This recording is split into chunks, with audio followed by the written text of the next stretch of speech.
दोस्तों, IAS officer Siddharth academy में स्वागत है। सामान्य विज्ञान यानी भौतिक विज्ञान का दूसरा वीडियो लेके आए हैं, जो आईएएस, ईसीएस, रेलवे या फिर बीईओ खंड शिक्षा अधिकारी की परीक्षा के महत्वपूर्ण की दृष्टि से वीडियो है और महत्वपूर्ण प्रश्न है, तो चैनल को लाइक, सब्सक्राइब और शेयर जरूर कर दीजिए। तो आइए स्टार्ट करते हैं। तो यहाँ से छूटा था पिछला क्वेश्चन, ये भाग 2 है, दूसरा वीडियो। तो आर्द्रता को मानांकित करने का उपकरण निम्न में से कौन सा है?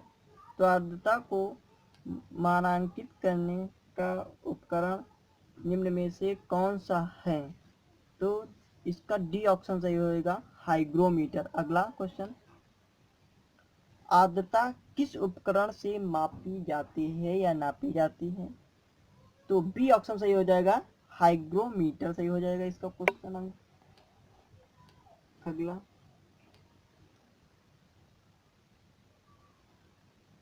निम्नलिखित में से कौन सुमेलित है? क्वेश्चन क्या है, कौन सा सुमेलित बताना। थर्मोरेस्टर, तो ये क्वेश्चन सही है, इलेक्ट्रिक थर्मामीटर है, ये क्वेश्चन सही है, ए सही हो जाएगा इसका ऑप्शन। और देखते हैं इसके विषय की थ्योरी। थर्मोरेसिस्टर एक उपकरण है जो इलेक्ट्रॉनिक थर्मामीटर की भांति कार्य करता है। यह उपकरण तापमान में परिवर्तन के साथ अपने प्रतिरोध को बदलता है। अगला क्वेश्चन, सूची 1 से सूची 2 में मिलान करना है, देखना कौन क्वेश्चन सही हो जाएगा है। तो लक्स मीटर आता है, तो लक्स साबुन लगाओगे तो प्रकाश की तीव्रता बढ़ जाएगी, तो लक्स मीटर प्रकाश की। तो अब देखना है डी का एक जाता है, तो डी में एक कौन सी, या तो बी सही होगा या तो सी। डी में ये हो गया आपका, क्लियर हो गया। तो फाइनल ये नहीं होगा और ना ही ये वाला होगा, तो कौन, बी सही होगा या तो सी सही होगा। कैरेटोमीटर, कैरेटोमीटर सी का होता है सोने की शुद्धता, कैरेट, तो सी का 2। अब आइए सी में 2, तो ये भी क्लियर हो गया। अब इसमें डिफाइन करना है स्फेग्नोमीटर, तो स्फेग्नोमीटर होता है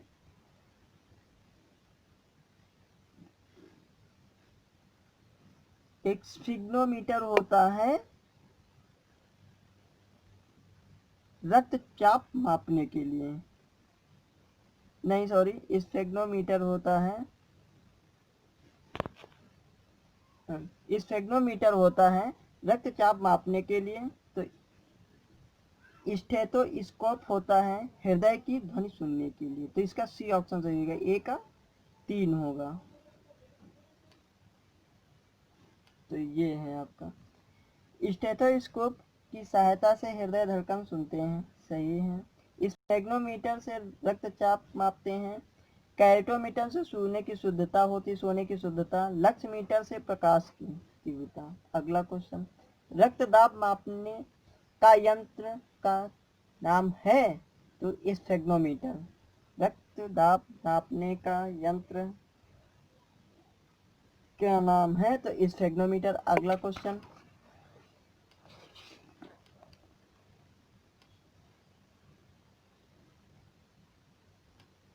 निम्नलिखित में से किसे 1500 डिग्री सेल्सियस से अधिक ताप मापन हेतु प्रयोग में लाया जाता है? तो पायरोमीटर, इसका डी ऑप्शन सही हो जाएगा। 1500 डिग्री सेल्सियस से अधिक ताप मापन हेतु पायरोमीटर का प्रयोग में लिया जाता है। अगला क्वेश्चन, प्रकाश की तीव्रता मापने के लिए जिस उपकरण का उपयोग किया जाता है उसे कहते हैं, क्या कहते हैं? लक्स मीटर कहते हैं। अगला क्वेश्चन, रडार उपयोग में आता है? ये बहुत बार क्वेश्चन आया है, 2001, फिर 2004, फिर 1996, फिर 2008 में बहुत बार क्वेश्चन। तो रडार उपयोग में आता है, तो किस में आता है? ए देखते हैं, प्रकाश तरंगों द्वारा वस्तुओं का पता लगाने में, ध्वनि तरंगों को परावर्तित कर वस्तुओं को पता लगाने में। सी है ऑप्शन डी, रेडियो तरंगों द्वारा वस्तुओं की स्थिति ज्ञात करने में। वर्षा करने वाले बादलों का पीछा करने में, तो इसका सी ऑप्शन सही हो जाएगा। रेडियो तरंगों द्वारा वस्तुओं की स्थिति ज्ञात करने में। अगला क्वेश्चन, रडार का फुल फॉर्म देख लीजिए, रेडियो डिटेक्शन एंड रैंकिंग, कल बताया था। 33 नंबर क्वेश्चन, निम्नलिखित में से कौन सी राशि रिएक्टर पैमाने पर मापी जाती है? तो भूकंप की तीव्रता, क्या रिक्टर पैमाना भूकंप की तीव्रता, बहुत ज्यादा इंपॉर्टेंट क्वेश्चन है। अगला क्वेश्चन,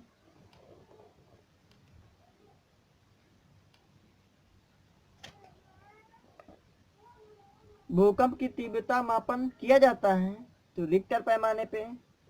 अगला क्वेश्चन, रिक्टर पैमाना मापने के लिए प्रयोग होता है तो भूकंपी लहरों का आयाम, तो भूकंप वाला काफी क्वेश्चन आता है। भूकंपों की तीव्रता मापी जाती है तो रिक्टर पैमाना में, ये भी क्वेश्चन सही हो गया आपका। अगला, कौन सुमेलित नहीं है? ये सेल्सियस ताप, किलोवाट आवर विद्युत, आरएच गुणांक, रक्त, रिक्टर पैमाना, आर्द्रता, ये सही है क्वेश्चन, यानी कि ये सुमेलित नहीं है। और सारे सब सही है क्वेश्चन के हिसाब से, लेकिन नहीं बताना है तो रिएक्टर पैमाना किस पे? भूकंप में नापा जाता है। ये रिक्टर पैमाना आर्द्रता नहीं बल्कि भूकंप तीव्रता मापने के लिए प्रयुक्त होता है। अगला, ताप की निम्नलिखित में से किस पैमाने में ऋणात्मक मान नहीं होता है? कौन सा नहीं होता? ऋणात्मक मान नहीं होता है। तो केल्विन में नहीं होता है, सेल्सियस, फ़ारेनहाइट, यूमर पैमाने का ऋणात्मक मान होता है, जबकि केल्विन पैमाने का ऋणात्मक मान नहीं होता है। तो आपका सही क्वेश्चन सी हो जाएगा आपका। अगला, निम्नलिखित में से भूकंप मापी यंत्र कौन सा है? तो सीस्मोग्राफ होता है। कौन सा? सीस्मोग्राफ होता है। अगला क्वेश्चन, भूकंप की तीव्रता किससे मापी जाती है? तो सीस्मोग्राफ से नापी जाती है। डी ऑप्शन सही हो जाएगा। अगला क्वेश्चन, निम्नलिखित युक्तियों में से किसके द्वारा भूकंप की तीव्रता का मापन किया जाता है? तो एक ऑप्शन सही हो जाएगा, सीस्मोग्राफ द्वारा। अगला, सीस्मोग्राफ क्या रिकॉर्ड करता है? तो भूचाल, भूकंप की कितनी मतलब रफ्तार थी। ठीक, अगला क्वेश्चन,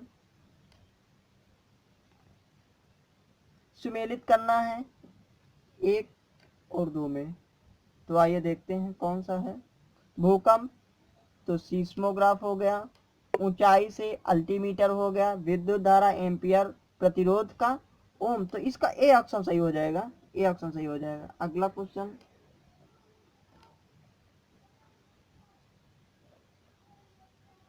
निम्नलिखित में से कौन सुमेलित है? मतलब सही सुमेलित करिए, इसको भी कीजिए। तो फायदोमीटर से क्या होता है? समुद्र की गहराई होती है, तो ए का डी सही हो जाएगा। ए में डी सही होगा। तो सॉरी, ए का 4 मतलब, तो ये वाले दोनों सही होंगे, या तो बी सही होगा या तो सी सही होगा। बैरोमीटर क्या होता है और हाइग्रोमीटर से क्या होता है? बैरोमीटर वायुमंडलीय दाब, यानी बी का 1, तो बी में 1 यानी कि बी ऑप्शन सही हो जाएगा इसका।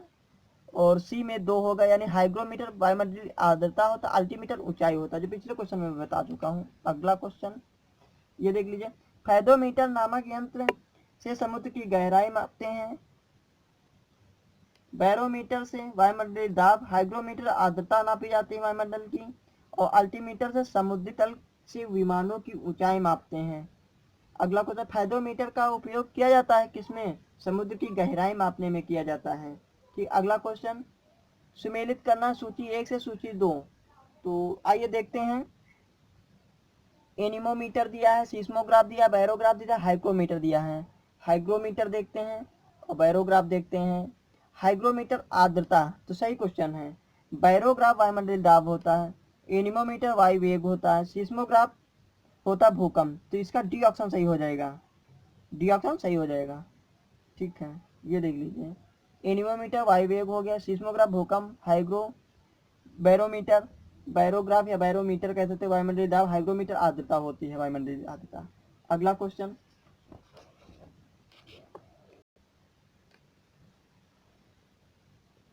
निम्नलिखित में से कौन सुमेलित नहीं है? सुमेलित बताना है, तो मैनोमीटर सही क्वेश्चन है, तो यानी ए सही हो जाएगा इसका। कार्बोरेटर आंतरिक दहन, ये भी सही है। कार्डियोग्राफ हृदयगत, सीस्मोग्राफ यानी कि 47 नंबर का ये सुमेलित नहीं है, आपको सुमेलित बताना। ये तीनों सही है मतलब क्वेश्चन के हिसाब से, लेकिन क्वेश्चन क्या कह रहा है, सुमेलित नहीं है, तो यानी कि डी ऑप्शन सही हो जाएगा इसका। ये काफी इंपॉर्टेंट क्वेश्चन है, 2 बार पूछ चुका है। तो अगला क्वेश्चन, निम्नलिखित में से किसके मापन में फोनोमीटर का उपयोग किया जाता है। ये क्वेश्चन है, फोनोमीटर का उपयोग किया जाता है। तो ये क्वेश्चन आयोग यूपीपीसीएस मेंस में नहीं बताया है, तो आइए इसका देखते हैं ऑप्शन क्या हो जाता है। फोनोमीटर का प्रयोग ध्वनि की तीव्रता एवं स्पंदन आवृत्ति को मापन में होता है। फोनोमीटर का उपयोग कहाँ पे होता है, ध्वनि की तीव्रता एवं स्पंदन आवृत्ति के मापन में होता है। अगला क्वेश्चन, झूठ का पता लगाने वाला यंत्र किस नाम से जाना जाता है, तो पॉलीग्राफ। तो क्या होगा झूठ का पता लगाने वाला यंत्र का नाम, पॉलीग्राफ। तो देखते हैं कौन सा, ए ऑप्शन सही हो जाएगा। देखते हैं, पॉलीग्राफ झूठ का पता लगा। पायरोमीटर उच्च ताप मापने का यंत्र होता है। गायरोस्कोप क्या होते हैं, घूमती हुई वस्तुओं की गति नापने वाला यंत्र होता है। क्या नाम है, गायरोस्कोप। क्या है, घूमती हुई वस्तुओं की गति नापने का यंत्र होता है।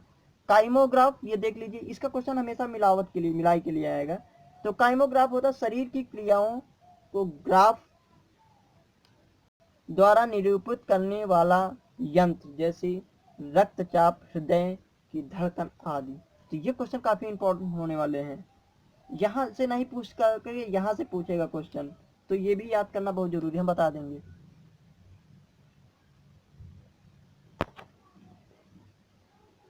तो प्रश्न कोश अब दूसरा चालू हो गया है आपका चैप्टर, और पहला खत्म है, यांत्रिकी के बारे में बात होगी। तो आइए शुरू करते हैं। न्यूटन के गति का पहला नियम जाना जाता है, क्या क्वेश्चन है, न्यूटन के गति का पहला नियम जाना जाता है। तो इसका ऑप्शन ए है गुरुत्वाकर्षण, बी है जड़त्व का नियम, जड़ता या जड़त्व का नियम, संवेग सी का है संवेग के संरक्षण का नियम, और डी का है ऊर्ध्वाधर गति। तो इसका बी ऑप्शन सही रहेगा। जो न्यूटन का प्रथम नियम होता है, पहला नियम है, वो जड़त्व का नियम कहलाता है। तो आइए देखते हैं, यहीं से क्वेश्चन मिल जाएंगे, ज्यादा इसमें भागने की जरूरत नहीं है। न्यूटन के गति के प्रथम नियम को जड़त्व का नियम भी कहा जाता है। इसके अनुसार प्रत्येक पिंड तब तक अपनी विरामावस्था या सरल रेखा में एक समान गति की अवस्था में रहता है जब तक कोई बाह्य बल उसे अन्यथा व्यवहार करने के लिए विवश नहीं करता। अगला क्वेश्चन देखते हैं, साधारण यंत्र किसी व्यक्ति की सहायता करता है, तो किसकी, कम बल का प्रयोग करके भी उतनी ही मात्रा में कम करने में। ये क्वेश्चन कठिन है, ये आईएएस में आया, अब जो पीसीएस में होंगे वो आईएएस के ही रिपीटेड क्वेश्चन आएंगे, तो इन पे ज्यादा ध्यान देना है। तो क्या है, साधारण यंत्र किसी व्यक्ति की सहायता करता है कम बल का प्रयोग करके भी उतनी ही मात्रा में काम करने में, तो बी ऑप्शन सही हो जाएगा। अगला क्वेश्चन, एक व्यक्ति एक संवेदनशील तराजू पर खड़ा है, यदि वह गहरी सांस लेता है तो वह तराजू की रीडिंग घटेगी बढ़ेगी,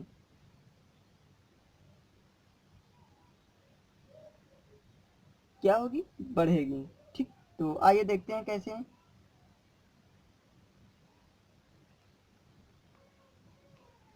व्यक्ति की गहरी सांस लेने में तराजू की रीडिंग बढ़ेगी, अर्थात तराजू द्वारा व्यक्ति का वजन अधिक दर्शाया जाएगा। 1 लीटर वायु 1.225 वजन ग्राम वजनी होती है, अतः 1 लीटर वायु अंदर खींचने पर व्यक्ति का वजन 1.225 ग्राम बढ़ जाएगा, हालांकि व्यक्ति के घनत्व में कमी दर्ज हो जाएगी। तो ये क्वेश्चन ज़्यादा इंपॉर्टेंट है, और शिल्पी का जो प्रैक्टिस सेट है इलाहाबाद प्रकाशन का, उसमें घटेगा दिया है, ठीक है, लेकिन यहाँ पे क्या आया है, बढ़ेगा। यूपीपीसीएस में इसी तरीके विवादित क्वेश्चन हमेशा डालता रहता है, जो कभी समझ में नहीं आता है, इसलिए शिल्पी सेट जो है 2 4 5 हर प्रैक्टिस सेट में वो गलत क्वेश्चन दिए हुए हैं, ठीक है। यहाँ क्या क्वेश्चन, बढ़ेगा नाम है, ठीक है, मैंने भी पहले याद किया था घटेगा, लेकिन घटेगा नहीं, अब बढ़ेगा, ठीक, क्योंकि संशोधन हो गया है काफी। अगला, वॉशिंग मशीन कार्य सिद्धांत है? तो वॉशिंग मशीन का कार्य सिद्धांत है क्या? अपकेंद्रण। ठीक, तो आइए इसके विषय में देख लीजिए अपकेंद्रण के बारे में क्या है। वह प्रतिक्रिया बल जो परिमाण में अभिकेंद्री बल के बराबर होता है। क्या है? वह प्रतिक्रिया बल जो परिमाण के अभिकेंद्रीय बल के बराबर होता है, परंतु जिसकी दिशा अभिकेंद्री बल के विपरीत होती है, अपकेंद्री बल कहलाता है। कपड़ा साफ करने की मशीन, दूध से मक्खन निकालने की मशीन अपकेंद्री बल के सिद्धांत पर कार्य करते हैं। तो ये क्वेश्चन आएगा कि अपकेंद्री सिद्धांत पे बल पे कौन कार्य करती हैं? तो या तो कपड़े सुखाने वाली मशीन, या दूध से मक्खन निकालने वाली मशीन, और भी कई ऑप्शन दिए रहेंगे, तो आपके सही हो जाएंगे। ठीक है, अगला क्वेश्चन, प्रक्षालन मशीन की कार्य प्रणाली का सिद्धांत है? तो अपकेंद्रीकरण। कौन सा? अपकेंद्रीकरण, यानी कि इसका ए ऑप्शन सही हो जाएगा।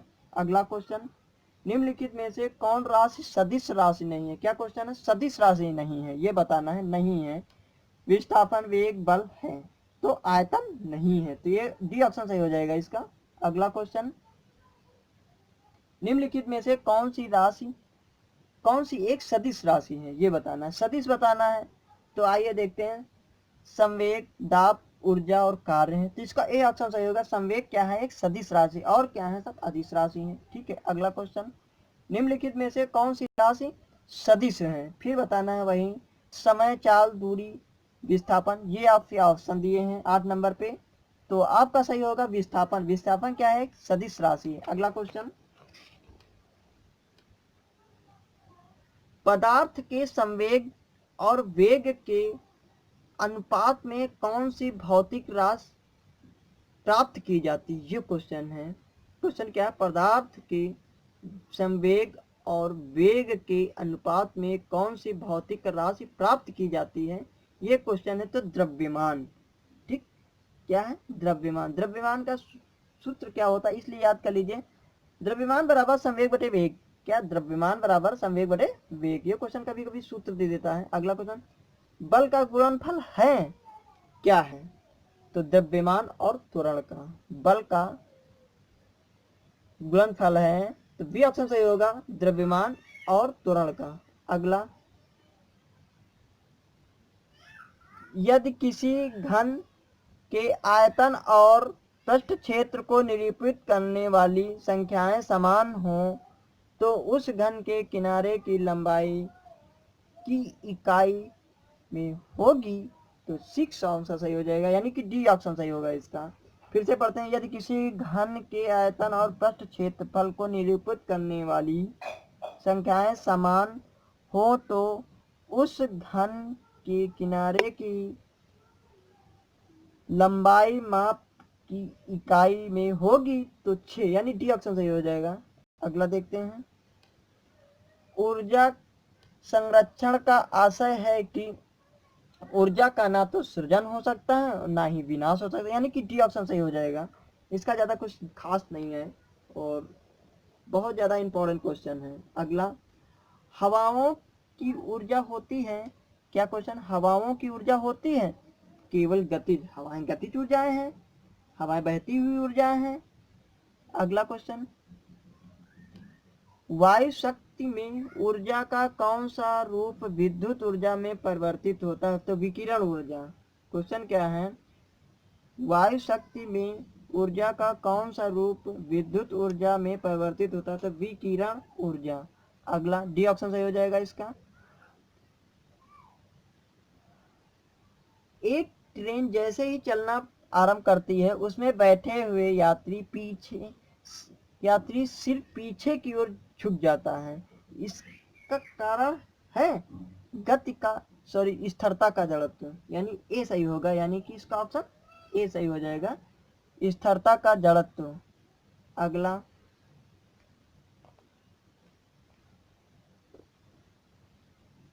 अगला क्वेश्चन देखते हैं। कथन ए है, एक पूर्णता फिर से पढ़ते हैं। एक पूर्णता घर्षणहीन पृष्ठ पर खड़ा एक व्यक्ति सीटी बजाने से अपने को गति में ला सकता है। कारण क्या है आर, यदि किसी तंत्र पर कोई बाह्य बल क्रियाशील नहीं है तो इसका संवेग एच परिवर्तित नहीं हो सकता है। तो आपका देखिए ए और आर दोनों का संघर्षण नहीं मिल रहा है, तो इसका बी ऑप्शन सही हो जाएगा। ए और आर दोनों सही हैं और आर ए का सही स्पष्टीकरण नहीं है, यानी बी ऑप्शन सही हो जाएगा। बहुत ज्यादा इंपॉर्टेंट क्वेश्चन है। अगला क्वेश्चन देखते हैं।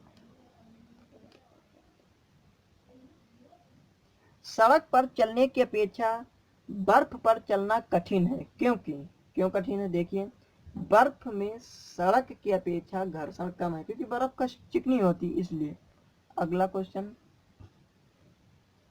निम्न कथन पर तथा उससे निकाले गए निष्कर्ष पर विचार करिए तथा बताइए कि कौन सा निष्कर्ष सही है, ये बताना है। तो कथन दिया है और बताना है आपको। तो भरी हुई गाड़ी को चलाने में उसे चलायमान रखने के लिए आवश्यक ताकत की अपेक्षा अधिक ताकत से धक्का देना पड़ता है। तो इसका सी ऑप्शन सही हो जाएगा। एक बार गाड़ी चल पड़ने के बाद घर्षण कम हो जाता है, तो सही बात, फिर चलने लगती है गाड़ी। फिर आगे क्वेश्चन देखते हैं। एक मनुष्य स्थिर नाव से 5 मीटर प्रति सेकंड की चाल से कूदा और नाव 0.5 मीटर प्रति सेकंड की चाल से खिसकी। बताएं कि नाव का द्रव्यमान मनुष्य के द्रव्यमान का कितना गुना होगा। तो डी ऑप्शन यानी 10 गुना हो जाएगा। ये दो बार पढ़िए, ये क्वेश्चन बहुत ज़्यादा इंपॉर्टेंट आईएएस के हैं और यही क्वेश्चन अब पीसीएस में रिपीट हुए क्वेश्चन आएंगे, बस ये आप समझ लीजिए। अगला क्वेश्चन, एक ट्रक, एक कार और एक मोटरसाइकिल की गतिज ऊर्जाएं समान हैं। यदि समान अवरोधक बल लगाए जाए और वे क्रमशः एक्स वाई और जेड दूरी पर रुके तो x बराबर y बराबर z, यानी सी ऑप्शन। इसको देख लीजिए बस, x बराबर y बराबर z, इस टाइप का क्वेश्चन आता है तो इस टाइप में x बराबर y बराबर z ये होगा। अगला क्वेश्चन, दो समान द्रव्यमान की वस्तुओं की गतिज ऊर्जाओं का अनुपात 4:9 है, तो उनके वेगों का अनुपात होगा कितना, 2:3, तो 21 नंबर से हो जाएगा। बस 1 मिनट। अगला है, एक व्यक्ति कार में जो विराम में बैठा है, सड़क से कार की चाल पहियों में से प्रत्येक पर प्रतिक्रिया आ रहे हैं। जब कार सीधी समतल सड़क पर चलेगी तो अग्र पहियों में प्रत्येक पर प्रतिक्रिया में क्या परिवर्तन होगा। तो बी ऑप्शन दे जाएगा, यह आर से कम होगा। अगला,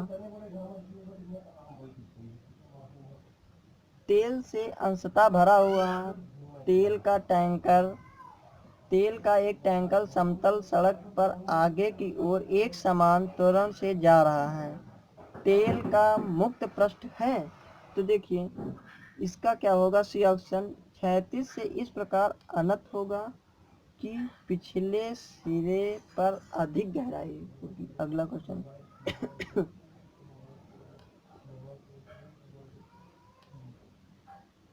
निम्न कथनों पर विचार कीजिए। एक तीक्ष्ण वृत्ताकार पथ पर तीव्र गति से जाता हुआ 4 पहियों का वाहन, देखिए अंदर के पहियों पर उल्टेगा, बाहर की तरफ फिसलेगा। तो सी ऑप्शन सही हो जाएगा, यानी 2 और 3 सही होगा। तो तभी देखो ड्राइवर कभी गाड़ी भी होती अंदर की ही तरफ पलटती है, ना कि बाहर की तरफ, दाहिने ही साइड।